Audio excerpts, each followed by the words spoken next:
Good morning students. जैसा कि इससे पहले वाली वीडियो में द विजन 2020 इसका जो सेकंड पैसेज था वो पढ़ाया गया था।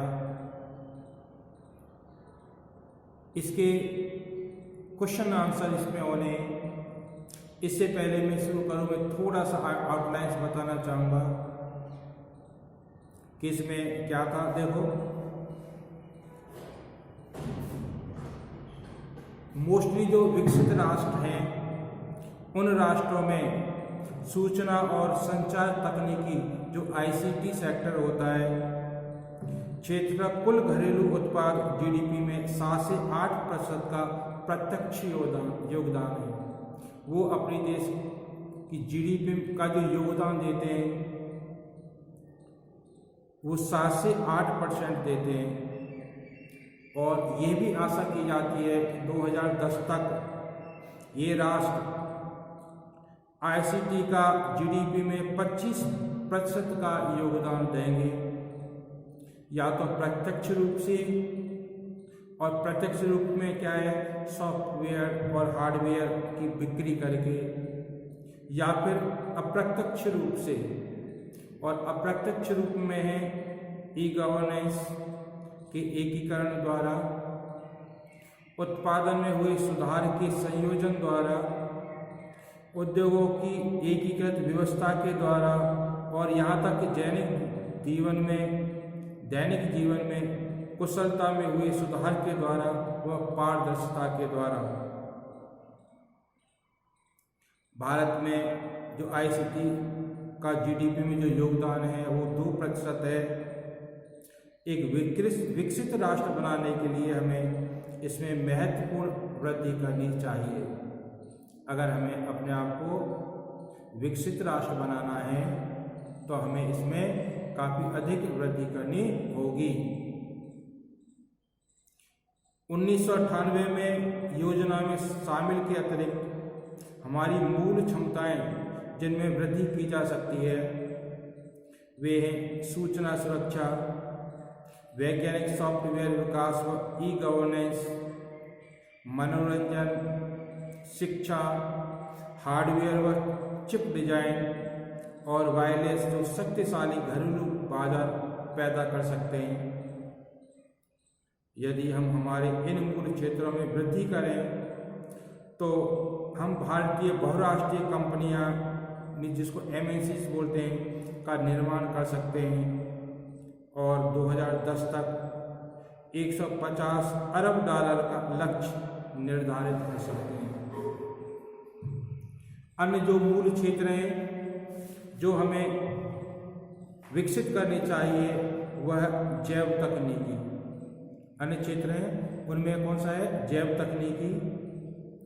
भारत जड़ी बूटी, कीटाणु, जीव द्रव्य और सूक्ष्म सजीवों में समृद्ध है। औद्योगिक दृष्टि से विकसित राष्ट्र कच्चे माल के रूप में इन जैव स्रोतों का आयात कर रहे हैं। इनको उपयोगी बनाकर भारत समेत अन्य विकासशील राष्ट्रों को इन्हें विशेष बीजों व जैव पदार्थों के रूप में निर्यात कर रहे हैं। इन विकसित राष्ट्रों ने इन उत्पादों का पेटेंट ले रखा है। ऐसे संसाधनों के निर्यात और मूल्यवर्धित उत्पादों को ऊंची कीमत पर आयात की आज्ञा न देकर भारत को अपनी तकनीकी द्वारा इन संसाधनों को घरेलू आवश्यकताओं और वैश्विक औषधीय उत्पाद बाजार जो कि $61 अरब का है, जबकि भारत का हिस्सा 100 मिलियन डॉलर का भी नहीं है। इतने का बाजार है लेकिन $100 मिलियन का भी भारत का बाजार नहीं है। अतः इस बाजार में हिस्सेदारी बढ़ाने का बहुत बड़ा अवसर है। भारत के पास फूल खेती और जलीय खेती में अत्यधिक वृद्धि करने की संभावना भी इसी तरह की है। हमारे प्रधानमंत्री ने 15 अगस्त 2002 को अपने स्वतंत्रता दिवस संबोधन में लाल किले से घोषणा की थी कि भारत 2020 तक एक विकसित राष्ट्र बन जाएगा। भारत ने 10वीं पंचवर्षीय योजना में चहुमुखी विकास का लक्ष्य रखा। 10वीं योजना एक विशेष अवधि है क्योंकि इसमें लक्ष्य धारित परियोजनाओं के द्वारा राष्ट्र में आर्थिक शक्ति लाई जा सकती है, जो परिवर्तन की इस यात्रा की नींव रखेगी। 2020 तक भारत को विकसित राष्ट्र बनाने के लिए 5 मुख्य क्षेत्रों की पहचान की गई है, जिन पर एकीकृत रूप से कार्य करना है। 5 क्षेत्र हैं। इन 5 क्षेत्रों में हमें सब मिलकर कार्य करना है। पहला है कृषि और खाद्य प्रसंस्करण। एक वर्ष में 360 मिलियन टन खाद्य व कृषि उत्पादनों के लक्ष्य के साथ कृषि और कृषि खाद्य प्रसंस्करण का यह दूसरा क्षेत्र खाद्य सुरक्षा और ग्रामीण समृद्धि लाएगा और आर्थिक उन्नति की गति तेज करेगा। दूसरा है शिक्षा और स्वास्थ्य देखभाल का लक्ष्य। रोजगार संभावना में वृद्धि करना, सामाजिक सुरक्षा और जनसंख्या नियंत्रण करना रहेगा। तीसरा है आधारभूत संरचना विकास, जिसमें राष्ट्र के सभी लोगों में विश्वसनीयता व उत्कृष्ट विद्युत आपूर्ति शामिल है, जो कि सभी मूल क्षेत्रों के लिए आवश्यक है। सूचना और संचार तकनीकी, यह हमारी मूल क्षमताओं में से एक है। दूरस्थ क्षेत्रों में शिक्षा को बढ़ावा, रोजगार में अत्यधिक वृद्धि और निर्यात द्वारा प्राप्त आय से राष्ट्रीय संपदा निर्माण करना और क्रिटिकल तकनीकी और सामरिक उद्योगों, परमाणु, अंतरिक्ष और रक्षा तकनीकी में उन्नति, स्थायी विकास और राष्ट्र को आत्मनिर्भरता प्रदान करेंगे। तो ये सारे लक्ष्य हैं, क्षेत्र हैं जिनकी पहचान की गई है और 2020 तक टारगेट है कि हमें अपने देश को, भारत को विकसित राष्ट्र के रूप में निर्माण करना है। अब इसके कुछ क्वेश्चंस हैं। पहला क्वेश्चन है what facts have been given here about ICT. यहाँ पर आईसीटी के बारे में, आईसीटी के विषय में क्या तथ्य दिए गए हैं। क्वेश्चन में आईसीटी के विषय में जो तथ्य दिए गए हैं उन तथ्यों के बारे में बताना है। वो कौन कौन से तथ्य हैं जो आईसीटी में सूचना एवं प्रौद्योगिकी के लिए दिए गए हैं। तो देखो, जैसा कि पहले भी लेसन में आया था, बता देता हूं। The following facts have been given here about ICT. It contributes 7 to 8% to the GDP of the developed nation. विकसित राष्ट्र की जीडीपी में आईसीटी सेक्टर का 7 से 8% का योगदान है। Now it contributes up to 25 by way of sale of hardware and software, by e-governance, और आज यह हार्डवेयर और सॉफ्टवेयर की बिक्री द्वारा, ई-गवर्नेंस द्वारा 25% तक योगदान देता है in India. ICT accounts for 2% of GDP। Bharat में ICT उसके GDP का 2% तक ही योगदान देता है। अब कितना डिफरेंस है, जो विकसित राष्ट्र है उनका GDP में 25% का योगदान रहता है और भारत में केवल 2% का योगदान देता है। इसको रिपीट करूंगा दोबारा। The following facts have been given here about ICT। It contributes 77 to 8% to the GDP of the developed nation. Now it contributes up to 25% by way of sale of hardware and software and by e-governance. In India, ICT accounts for 2% of GDP. इसको हिंदी में बताना चाहूँगा। ICT के बारे में यहाँ निम्न तथ्य दिए गए हैं। विकसित राष्ट्र के GDP में 7 से 8% का योगदान है। आज यह हार्डवेयर व सॉफ्टवेयर की बिक्री द्वारा तथा ई-गवर्नेंस द्वारा 25% तक योगदान देता है। भारत में ICT उसके GDP का 2% तक ही योगदान देता है। तो ये ICT का योगदान है। ICT के बारे में जो तथ्य रखे गए हैं वो इस प्रकार के तथ्य हैं। इसका जो सेकंड क्वेश्चन है, what are the core competencies required for a developed nation. एक विकसित राष्ट्र बनने के लिए क्या अनिवार्य योग्यताएं आवश्यक हैं। विकसित राष्ट्र के लिए कौन सी अनिवार्य योग्यताएं हैं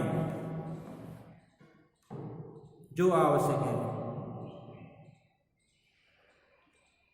एक विकसित राष्ट्र बनने के लिए आवश्यक अनिवार्य क्षमताओं में सम्मिलित है सूचना सुरक्षा, वैज्ञानिक सॉफ्टवेयर विकास, ई-गवर्नेंस तथा जैव तकनीकी। ये एक शक्तिशाली घरेलू बाजार, मनोरंजन, शिक्षा, हार्डवेयर, चिप डिजाइन, वायरलेस तथा जड़ी बूटी के निर्यात का सृजन कर सकती है। The core competencies required for a developed nation include information security, scientific software development, e-governance and biotechnology. These can create a strong domestic market, entertainment, education, hardware, chip design, wireless and herbal export। तो ये हमारे देश के लिए हैं। इनके द्वारा विकसित राष्ट्र बनने के लिए हमें वो जो हमारे अंदर क्षमताएं हैं, इनके द्वारा हमें अपनी क्षमताओं में विकास करना है। इसके बाद क्वेश्चन है थर्ड क्वेश्चन है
तो ये थर्ड क्वेश्चन है, what should India do offer bio resources? What should India do offer bio resources? Bharat को अपने जैव संसाधनों का क्या करना चाहिए? भारत को अपने जैव संसाधनों का क्या करना चाहिए? देखो, भारत को अपनी जैव तकनीकी द्वारा इन संसाधनों का घरेलू आवश्यकताओं और वैश्विक औषधीय उत्पाद बाजार जो कि 61 अरब डॉलर का है के निर्यात के लिए मूल्य वर्धित उत्पाद में परिवर्तित करना चाहिए। भारत का हिस्सा $100 मिलियन का भी नहीं है। India must add it's own technology for conversion of her bio resources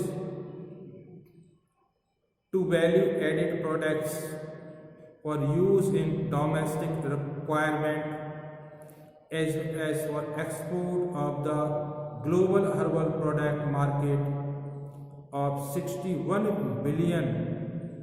India share is not even 100 million. तो भारत का जो शेयर, जो पूरा मार्केट है 61 अरब डॉलर का है, जिसमें जो भारत का मार्केट है वो $100 मिलियन का भी नहीं है। तो इसमें हमारी जो घरेलू आवश्यकताएं हैं और वैश्विक औषधि उत्पाद, इसके मूल्य वर्धित उत्पाद में परिवर्तन करना चाहिए और अपनी तकनीकी द्वारा इसमें अधिक से अधिक वृद्धि करनी चाहिए। और नेक्स्ट क्वेश्चन है, what have you learned here about the 10th 5-year plan?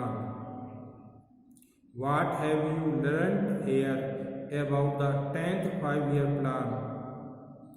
आपने यहाँ 10वीं पंचवर्षीय योजना के बारे में क्या जानकारी प्राप्त की है? जो भी आपको 10वीं पंचवर्षीय योजना की जानकारी है वो बताना है। 10वीं पंचवर्षीय योजना चहुमुखी विकास पर बल देती है। हर प्रकार से विकास हो, चहुमुखी विकास, हर क्षेत्र में विकास हो। इसमें लक्ष्य आधारित परियोजनाओं के द्वारा राष्ट्र में आर्थिक शक्ति लाई जाएगी जो परिवर्तन की इस यात्रा को नींव रखेगी। 10वीं योजना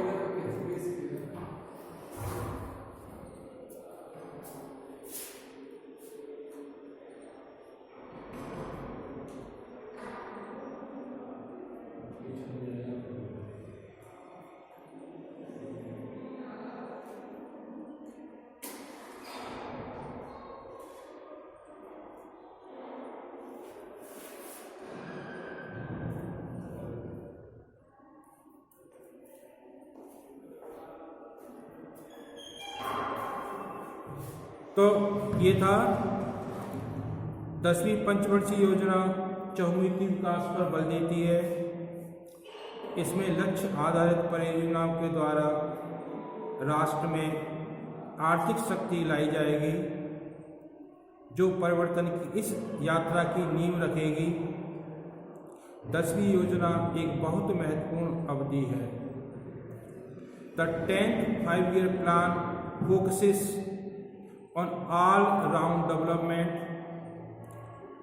It is to lay the foundation for the journey of transformation by initiating mission projects that will bring economic strength to the nation.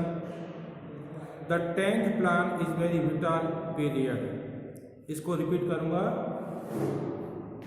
The 10th 5-year plan focuses on all-round development. It is to lay the foundation for the journey of transformation by initiating mission projects that will bring economic strength to the nation. The 10th plan is very vital period. इसको मैं दोबारा 10वीं पंचवर्षीय योजना चहुमुखी विकास पर बल देती है.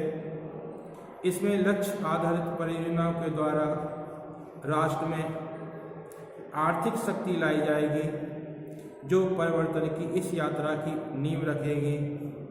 10वीं योजना एक बहुत महत्वपूर्ण अवधि है. तो ये क्वेश्चन था.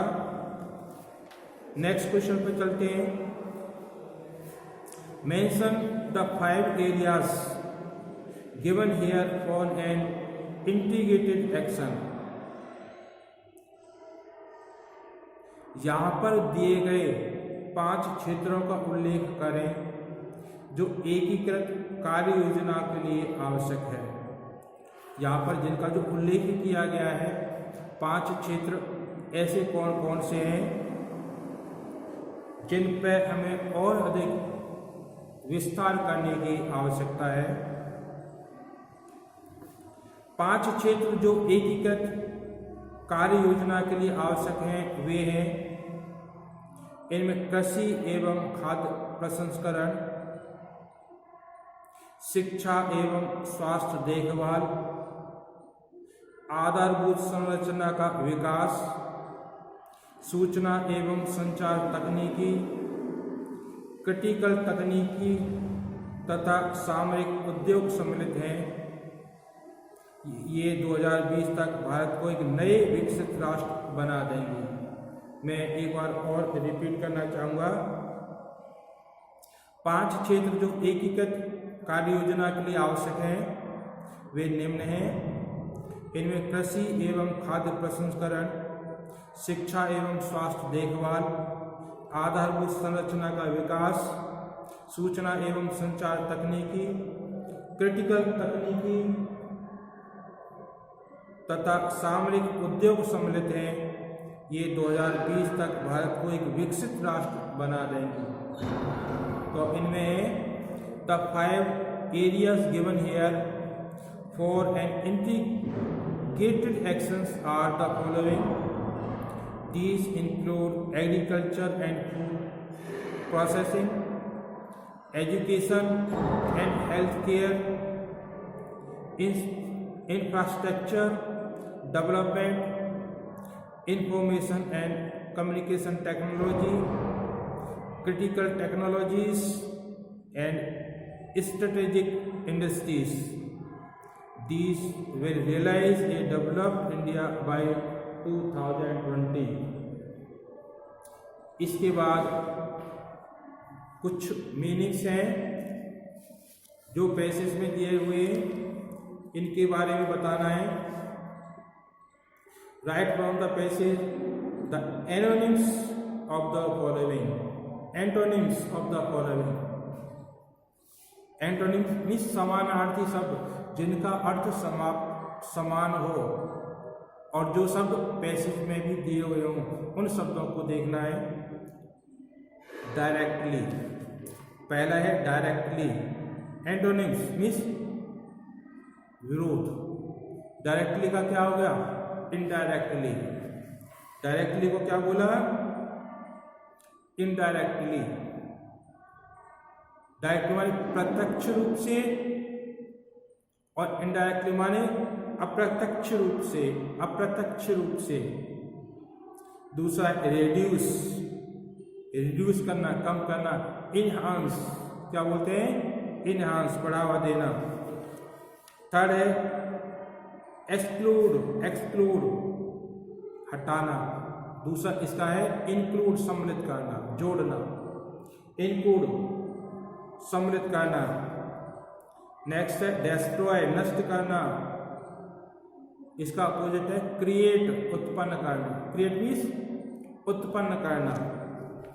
और लास्ट है इंपोर्ट, इंपोर्ट, और इसका है एक्सपोर्ट। तो ये कुछ एंटोनिम्स थे, जो विरोधी शब्द थे, जो इस पैसेज में दिए हुए हैं। इसके बाद थोड़ा सा मैं उन 5 बातों पे, 5 महत्वपूर्ण बातों पे प्रकाश डालना चाहूँगा जो इस लेसन में दी हुई है। वही 5 बिंदु ऐसे कौन से पॉइंट्स हैं जो यहाँ पे दिए हुए हैं। 2020 तक भारत को एक विकसित राष्ट्र बनाने के लिए 5 मुख्य क्षेत्र जिनकी पहचान की गई है, जिन पर एकीकृत रूप से कार्य करना है, इनको मैं दोबारा बताना चाहूँगा। ये है कृषि और खाद्य प्रसंस्करण,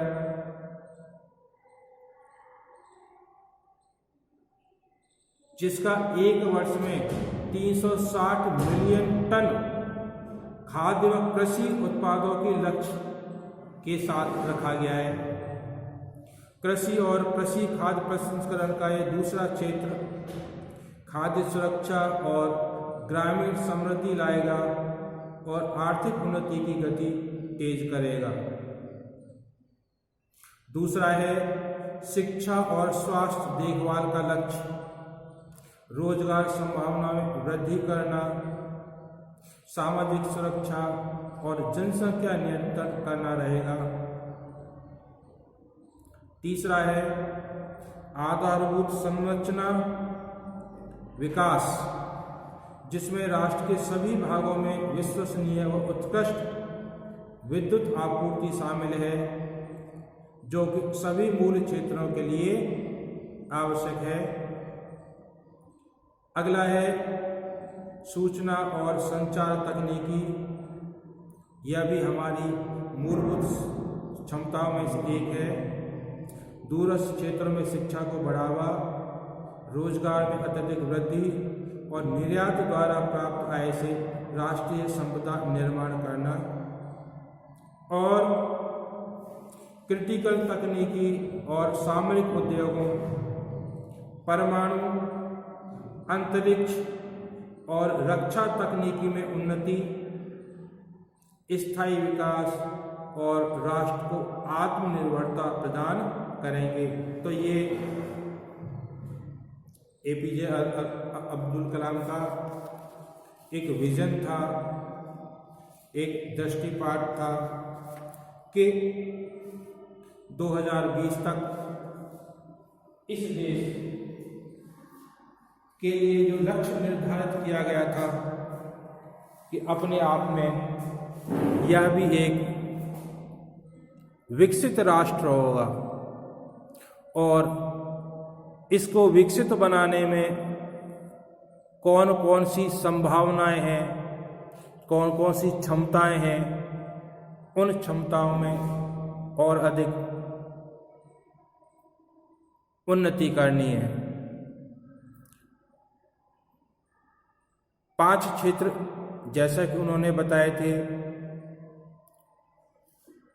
सूचना प्रौद्योगिकी है, शिक्षा है, खाद्य एवं प्रसंस्करण,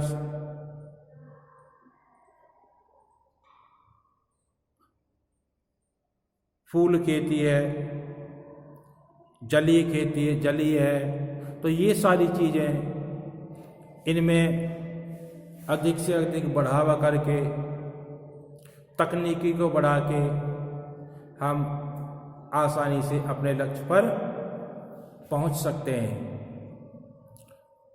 तो ये सेकंड पैसेज था इसका, जिसको पढ़ा दिया गया है और जिसके क्वेश्चन आंसर भी हो चुके हैं। ये हमारा सेकंड पैसेज था। इसके बाद नेक्स्ट वीडियो में आपको इसका थर्ड या लास्ट पैसेज मिलेगा।